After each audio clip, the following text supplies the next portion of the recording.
taken has been about putting the country I love first. That is why I will resign as leader of the Labour Party. I have spoken to His Majesty the King this morning to inform him of my decision. Let's go! People in the United Kingdom are celebrating big time after the worst Prime Minister in history just announced his resignation. Now, if only Mark Carney could take the hint, wink wink. But here's why it will never happen in Canada. Even when Mark Carney is caught on a sinister hot mic moment admitting his true motives, you won't believe he actually said that today. My name is Ellie Daniel and this is The Right Call. Like, share, subscribe, hype this video up. Any interaction on this channel helps push the truth out and maybe someday help break that CBC-induced coma that so many Canadians are under. And if you haven't already, smash that subscribe button because if you love the truth, you found the right place. So Keir Starmer just resigned. That's 7 prime ministers in 10 years. The United Kingdom is officially a failed state and it's about to get worse. With Starmer resigning, it means the UK is now on its 7th prime minister in a decade. Under their watch, the UK became the worst run country in all of Western Europe. The UK now spends more on welfare than it raises from income tax. 333 billion pounds were paid out, while 329 billion pounds were collected from workers. The safety net became the entire economy. The UK also became the grapey capital of the world. In England and Wales, police recorded nearly 72,000 grapees in the year of 2025. That's almost 200 every single day. The health system collapsed with over 7 million people currently waiting for treatment. That's actually worse in Canada. 100,000 of them have been waiting for more than a year. In the emergency room, 4 out of 10 won't be seen within 4 hours. Okay, well, that one is very similar to Canada. Actually, I think it's worse in Canada. Depends on the province, of course, Quebec being one of the worst. For decades, grooming gangs operated freely across 149 towns and cities within the UK. Police knew. Local councils knew. The government knew. They let thousands of little girls get abused because they were afraid of being called. The UK now arrests more people for what they say online than any other country in Europe. Police made 12,183 arrests in 2023 under the offensive communications laws.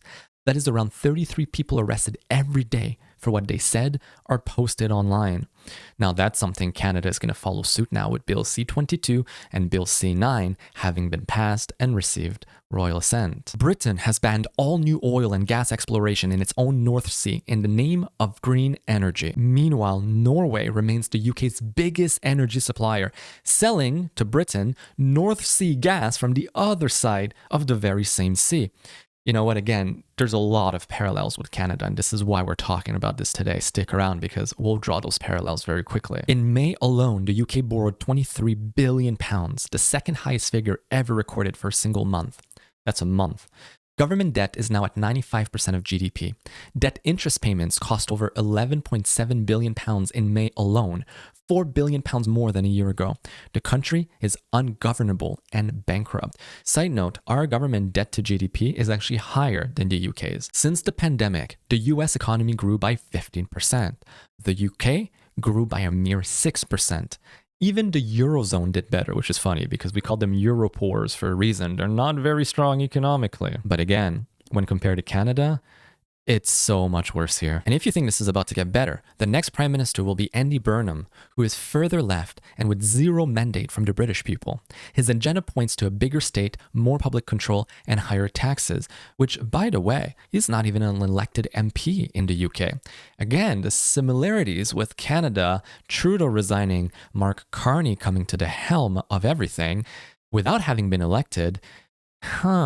Same playbook once again. And when I leave the biggest job in the country, I shall spend more time on the most important job, being the best husband I can to my fantastic wife Vic, who has been a rock by my side through good times and bad, and being the best dad I can to my beautiful children, who are my pride and my joy. Thank you very much. But I want to bring to your attention another point. That of him crying and being emotional, which, by the way, I don't remember him shedding a single tear when Henry Novak was brutally and cruelly offed off by you know who. It seems to be a common problem with Western left-wing leaders. Weak, emotional, feminine. Trudeau was the same. Macron is the same. So perhaps toxic masculinity is exactly what we need. Imagine Trump crying. Like, for real, try to imagine that one. Nah. Instead, he shitposts online about having a big red nuclear button and using it against Kim Jong-un. And he takes out the supreme leader of Iran and kidnaps and arrests a murderous dictator in Venezuela. So speaking about right-wing versus left-wing politician, there's a major shift happening in the Americas right now. Ever since USAID, that was the US government agency that was handing out billions of dollars left and right and up and down. One of the first things Doge in the US cut because they realized it was just a slush fund, a money pit of shady donations to highly politicized organizations around the world under the guise of foreign aid. Chile went far right. And I'm saying far right because that's what the media is calling it. We're just going to call it what it is. They went to the right. Anything right of center to the left-wing media is considered far. Anyways, Chile went to the right. Bolivia went to the right. Peru went to the right. Ecuador went to the right. Honduras went to the right. Colombia just this weekend went to the right. And Costa Rica went to the right. This is a map of what the Americas look like in 2023 and what they look like in 2026. It used to be pretty much left-wing governments from north all the way to the south. But today, crazy what 3 years can do. The US and all of these Latin American countries have gone to the right. And even Europe is starting to see a shift in the polls, whether it's Spain, France, Italy, Germany, Austria, Poland, the UK, and Norway. All the right-leaning parties, or in Europe, the far right-leaning parties, are starting to lead in the polls. Now, they haven't been elected yet, and it's very complicated in Europe because every freaking country over there is a coalition government. So there's not a single party that can win outright on their own, like, for example, in Canada when we have majorities. So instead, a bunch of parties have to get together and make a deal, an agreement to form government, and this is where the left bands together to prevent and to stop the right from ever forming government. But nonetheless, Europeans are waking up as well. The 2000s gave rise to a major wave of left-wing liberal governments and policies across Europe and the Americas, basically the West, promising a utopia, prosperity, and fairness for everyone. But instead, we got wokeism, economic stagnation, mass migration, housing crises, cost of living explosions, and a cultural erosion and division like we have never seen before in the West. And now, people are mad, and things are starting to change. Well, except in Canada, because the latest Nanos poll shows that the Liberal Party of Canada is at 44% approval rating, while the Conservative Party of Canada is down 9 points to 32%. The big number is actually the leadership numbers, the preferred Prime Minister numbers, because, that double-digit advantage gets to 20 to 24 points for Mark Carney over Pierre Poilievre. And the killer number for Pierre Poilievre is the fact that 1/3 of committed conservative supporters, conservative voters, think that Mark Carney would be the best prime minister.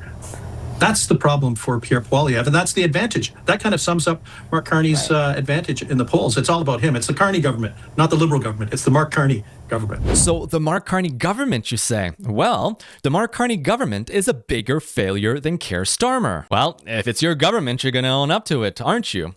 Keir Starmer had an unemployment rate of 4.9%. Meanwhile, under the Carney government, we're at 6.6%. Inflation in the UK is 2.8%. Canada, 3.2%. Economic growth in the UK was weak, but positive. Whereas the economic growth in Canada, well, surprise, surprise, we're in negative growth. Yes, we're in a recession. And Keir Starmer was just forced to resign. Meanwhile, Carney is not only still in office, but as you just saw, he is polling tremendously well in Canada. Which begs the question, but why? How will history judge Sir Keir Starmer? Well, he wants to be judged in a favourable light, and I thought the speech was conspicuous by the absence of any contrition at all. OK, there was an emotional moment, and I think as human beings we reflect on what he said about his wife Victoria and his beautiful children as he basically welled up at the podium behind us, and have a degree of sympathy. However, we got this speech which almost reflects the sort of gaslighting nature of his premiership, that everything's great, that Labour's done well, that we've got growth, that we've got children out of poverty, that we're apparently being more well respected on the international stage. I'm wondering whether the GB audience agrees with that analysis. They might be rightly asking themselves, if you've done so well as Prime Minister, Why are you resigning? The media in the UK is highly critical of the government in power, regardless of which party is in power, may I add. Starmer faced brutal, non-stop scrutiny from the British press, tanking his approval ratings, which led eventually to some backbenchers revolting and policies to turn into chaos. But meanwhile, in Canada, the mainstream media has morphed into nothing more than the propaganda arm of the Liberal Party. They spend more time attacking the Conservatives and Pierre Poilievre than they do holding our current government to account. You are proposing cutting these gas taxes, which will increase demand and therefore inflation.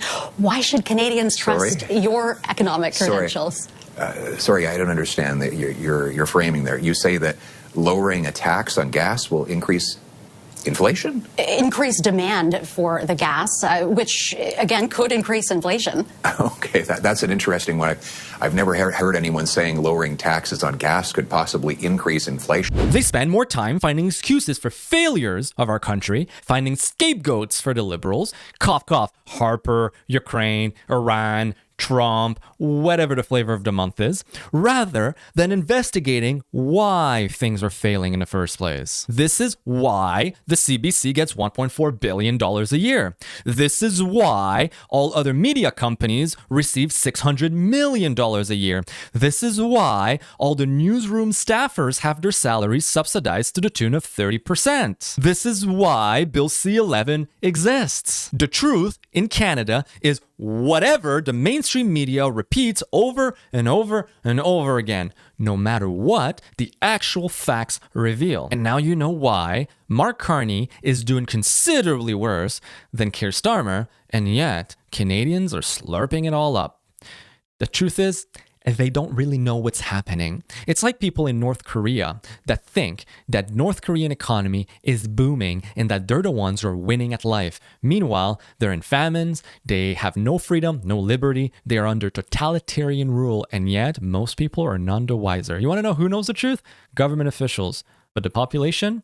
They're under a veil of a dream, or perhaps more of a nightmare, due to the fact that all information is controlled. Well, the same is happening in Canada. And this is the truth. Too many completed condos sitting empty. In Metro Vancouver alone, around 2,500 finished units are standing vacant with no buyers. With higher interest rates, weaker investment demand, developers are stuck. They don't want to sell at a loss. They can't. But why is there weaker demand? Why are investments drying up, Mark? You conveniently don't talk about that. Afford to hold those empty units indefinitely. We will convert vacant condos into affordable housing. Condos that have been built, that are unoccupied, that are going to sit there potentially for another couple of years, we're going to go use the right financing mechanisms, convert those into affordable housing so people can move in and use that. Dude, at this point, just subsidize the entire country, okay? Every industry, everyone. You get subsidized, everyone gets subsidized. Because it's bailout after bailout after bailout with the Liberals and with Carney, at the expense of everyday Canadians. You know, instead of making a deal with the US and actually building our economy and unleashing our natural resources and cutting taxes on regular folks so that Canadians can finally prosper without bailouts, he goes around and just hands out tax money like it's freaking candy. And this flies against everything that capitalism stands for. Instead of meritocracy deciding the winners and the losers, the government, the Liberals, are choosing the winners and the losers. If you invested in a Toronto shoebox condo at the peak, at the height of the market a few years ago, and now all of a sudden prices are down 20% and you are underwater on your mortgage, well, Carney says, tough luck. That's just the way the cookie crumbles. That's what you get for speculating. But when his wealthy developer friends gamble on the same thing, oh well, they are too big to fail.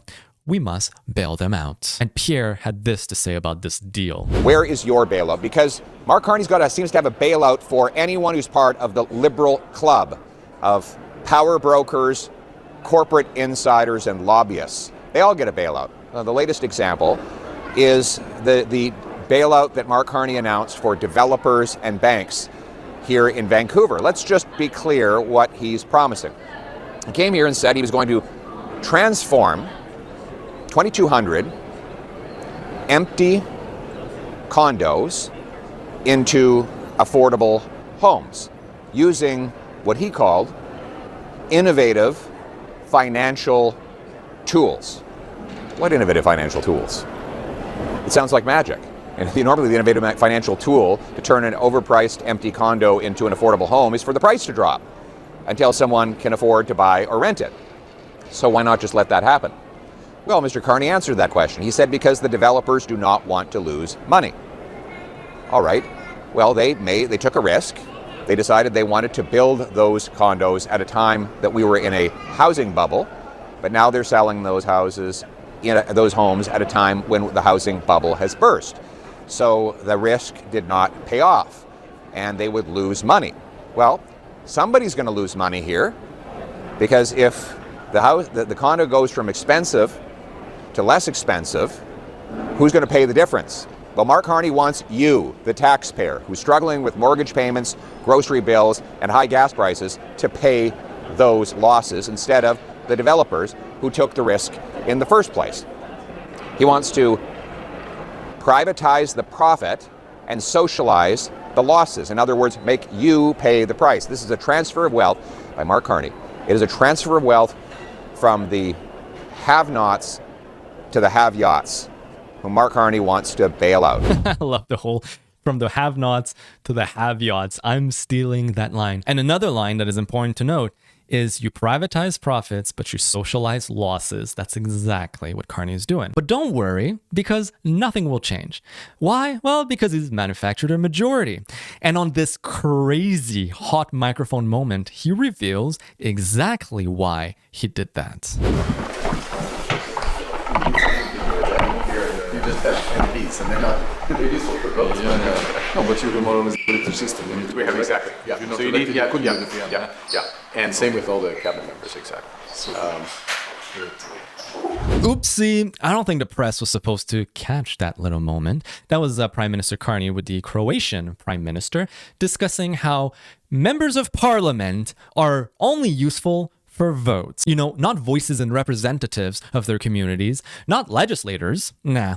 They're just warm bodies to sit up and clap in a House of Commons, to sit down when they're told, and to vote when it's convenient. I've been saying that for a while now, but Mark Carney has no respect for a democracy, for our electorate, for our institutions, and for our conventions. He's about one thing and one thing only: power. Oh, and money. Here is Mark Carney's dirty little secret about the Brookfield Global Transition Fund, oversimplified. People get Carney wrong all the time, and here's why. They confuse net zero with actually being an environmentalist. Carney doesn't care about the environment. He cares about transitioning an economy from something that works, that is oil-based, to something that doesn't work, but that would make him filthy rich. And if you've never heard about the Brookfield Global Transition Fund 1, you need to hear this. It's a private equity fund that Mark Carney was the managing director of before he became prime minister. But one thing people don't understand about private equity funds is that the managing director oftentimes gets something called a carried interest deal,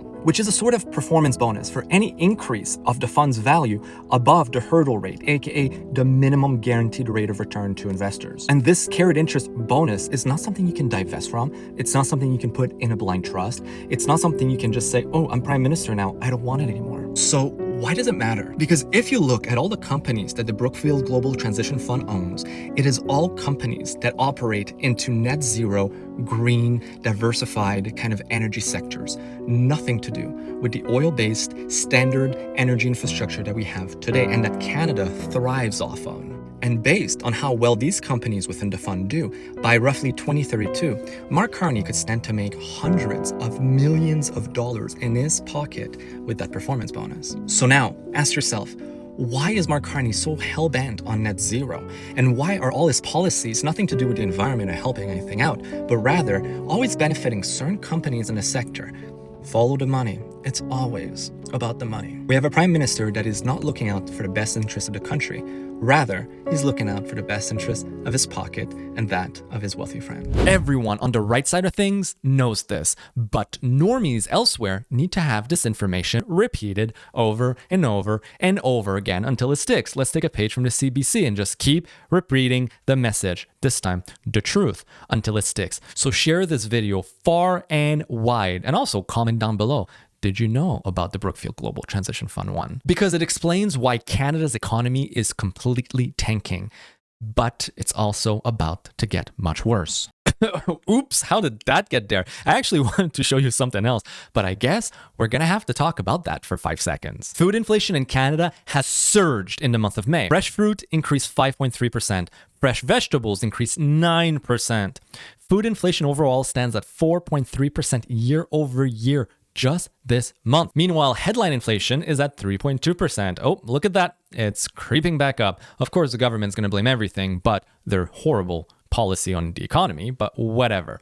So back to business. This is ludicrous. Last week, when I met the US ambassador to Canada, Pete Oakestra, I had this one question for him. With our prime minister cozying up to China and making all these deals with them, is the president of the US, Donald Trump, seeing Canada as a national security risk? In short, the US ambassador's answer can be summarized as the following. No, the president doesn't think it's a national security risk because Canada isn't that stupid. Importing a small amount of electric vehicle from China is one thing, but no country would purposely decimate their local automaking sector by inviting Chinese manufacturers domestically. These were not verbatim, but roughly his words. Well, I'm sorry to say, but it seems a US ambassador vastly overestimated the Canadian government's intelligence or vastly underestimated its ability to make the wrong choices. You said 4 auto firms in China. Was this about potential joint ventures in auto manufacturing in Canada, or was this more about the import quota?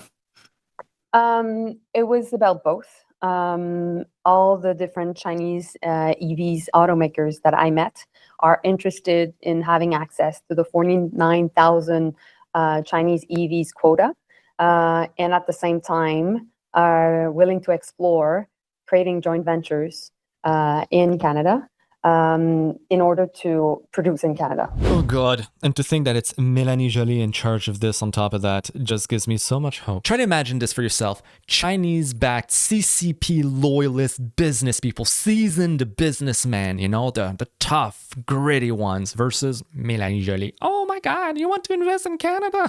Give me the money. Like, oh my God, she is so in over her head.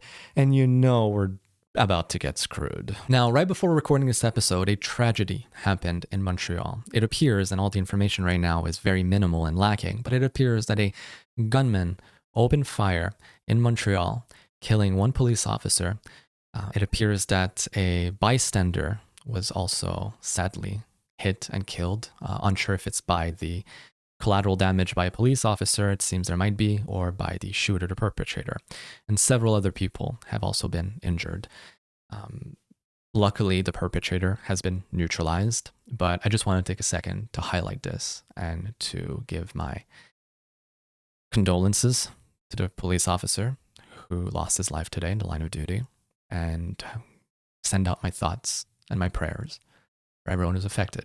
These tragedies should not happen on our streets. And I'm not going to politicize this right now. I'll reserve my opinions for when more information comes out. For the time being, though, I'll just say that it is a tragedy. And it's a major shame that this happened in my city. Now, if you've enjoyed this report and would like to find a way to get yourself involved with the channel, aside from liking, sharing, hyping, subscribing, and commenting on this video, if you want to go and take it a step further and help financially, well, I have a Patreon. It's $8 a month, and every single dollar goes to helping me spend more time doing research and holding CBC and the government to account, because we know that they won't. Also, if you'd rather just do a one-time donation, I also have a PayPal link in the description as well. It is so tremendously appreciated. Now, if you haven't seen last episode, I break down what happened with Bill C-22, what this means for you and I, and how the hell did that even pass in Parliament. Canada is over. But for the time being, my name is Elliot Daniel, and I'll see you next time.